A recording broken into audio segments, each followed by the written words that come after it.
What's up, Wheeler Bros, and welcome back to the channel. In today's video, we're going to be talking about an Airbox lid cover by a good friend of mine, Aaron Nichols. He's the guy who does the, like I said, Airbox lids. He's got little mesh screens. He's actually in the process of rebranding and doing more cool stuff, and I had the unique opportunity to be able to help him with that.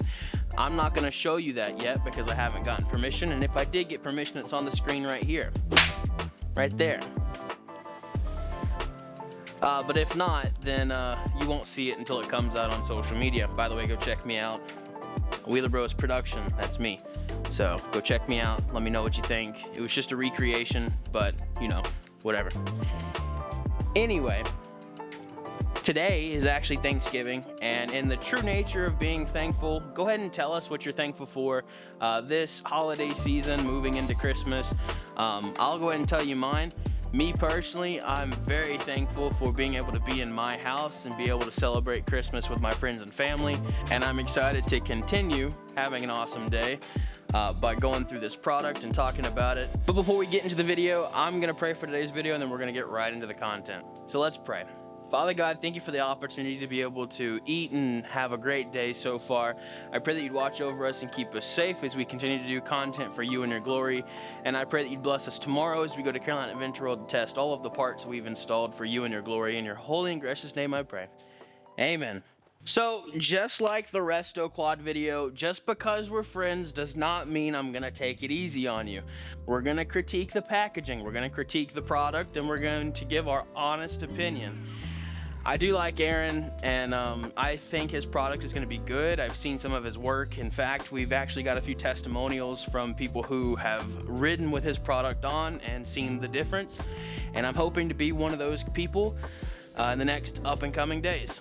So, without further ado, let's get right into packaging. So I've actually already cut into this to make today's video just a little bit easier. So he sent it to us in this like black like postage envelope stuff that you can get, which is super good. I like the way that it's compact because, you know, some stuff is super bulky when it gets shipped to you. So I'm gonna take it out slowly,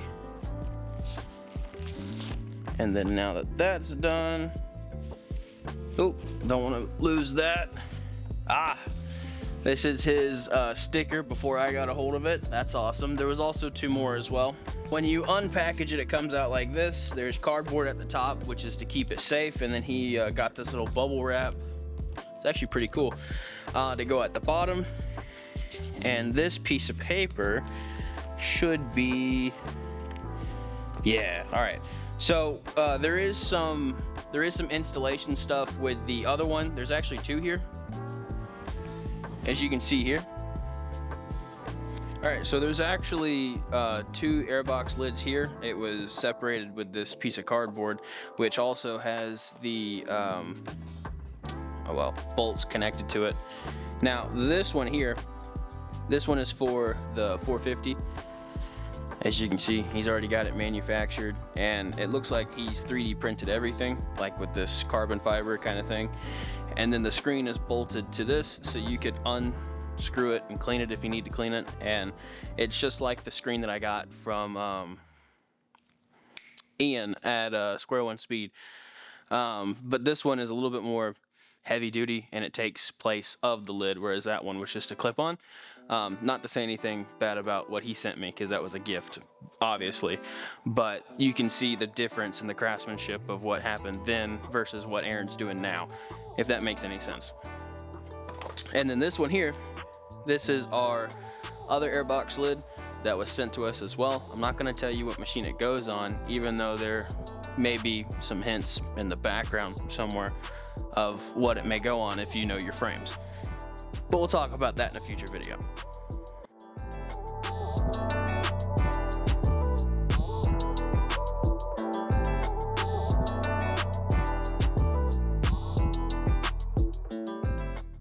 So for the installation portion of this video, it's obviously not super difficult. All you have to do is just put this on top of that. And there's two latches that he's done a little engraving for at the front and the back of this, so we can do that.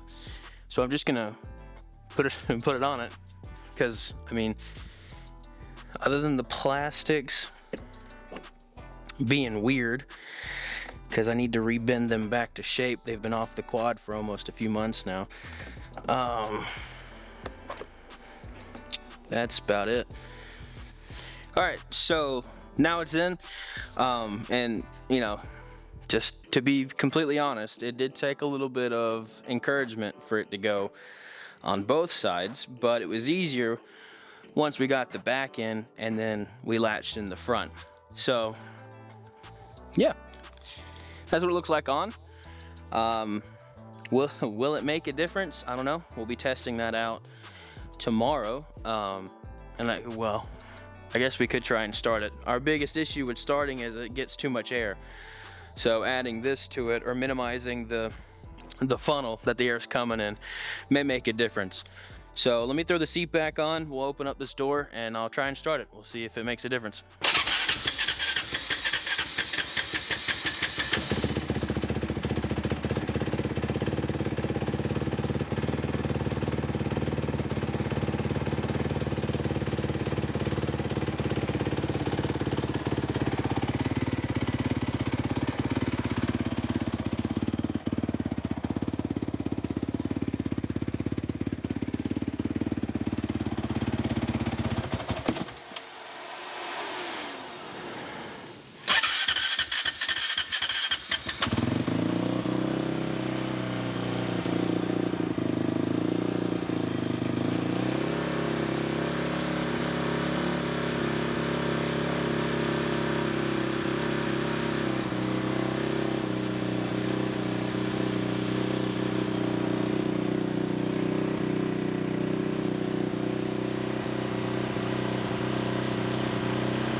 Do you think it started up better with it or without it?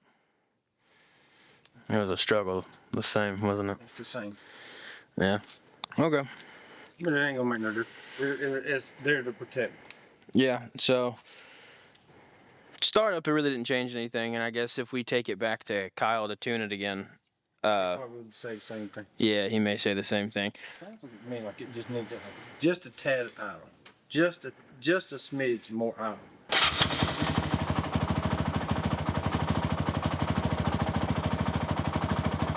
You think that's better?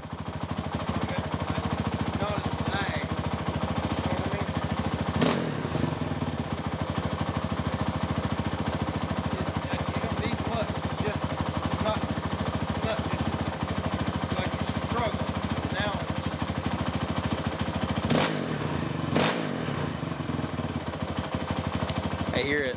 Yeah. Yeah, because before it sounded like it was tapping, like. Yes. Yeah. I got you. So yeah, this should be one of the last big mods on this. I mean, we've replaced pretty much everything we could replace on it. Bushings, bearings, ball joints. We had to redo that for tie rods. We swapped out the anti-vibration stuff in the steering stem, so that's good now.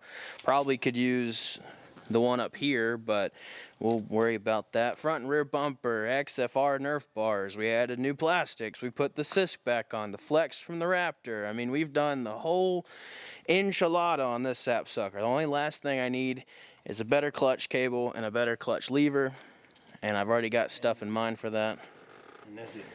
And that should be it. Those two things, and it should be it. I did want to add an airbox lid of some kind to it, so that way we could minimize some of the airflow. But Kyle tuned it. It's a little bit leaner. It should be pretty mean once it's going, but we won't know that until tomorrow. So I guess stay posted for that video. I'm excited. It'll be the first time riding this at another park where we know it should last more than 5 minutes. And we'll also be testing out the 720s. Excited for that too. So, cool content. Stay posted. Thank you. Now we the coldest. I'm on 10 with my roadies. Shout out my homies, we gon' ball for them trophies. Like they can't hold me, thinking God, I've been chosen. Go through the motions all them times, I was hopeless. Now we the coldest. Look, I've been trying to tell y'all since like 1-3. Got my soul up in the trunk, get my God got the key. Spirit trying to talk.